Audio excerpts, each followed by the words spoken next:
Buwan ng wika, pigpunan kan sarong grupo kan mga paratukdo sa sarong seminar training.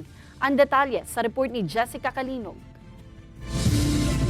Sa pagpuon kan buwan ng wika, nagkapirang mga paratukdo sa asignaturang Filipino, gikan sa man iba-ibang eskwelahan asin Universidad sa Nasyon ang nagtiripon, ang sa indang pig-atenderan, sarong seminar training na nakasentro sa intelektualisadong Filipino sa disiplina ng masinop na pagsulat, pagsasalin, kritisismo at artificial intelligence o AI. Sapagkat ang AI ay hindi lang dapat nasa wikang Ingles. So sapagkat kairala lang ngayon at kalakaran ang AI, so dapat sa Filipino natatalakay rin ito. Iniman subuot ang nag-interes kay Dr. Mildred Galvez, kaya hali sa Davao City, pigmaot niyang magdayo sa aktibidad kan samahan ng mga guro sa intelektualisasyon ng Filipino, digdi sa Naga City. Umentro itong AI. So paano ba siya magagamit lalong-lalo na sa research, pananaliksik?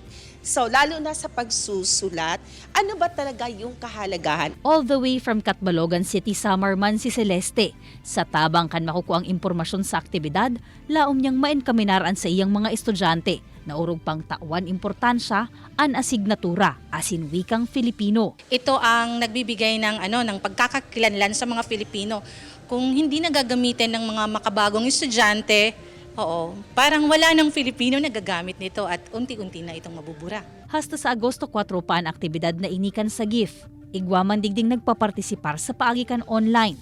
Anhurot kan organisasyon ang mga matitipo na kaaraman digdi magamit man lugod sa pagtukdo kan mga partisipante.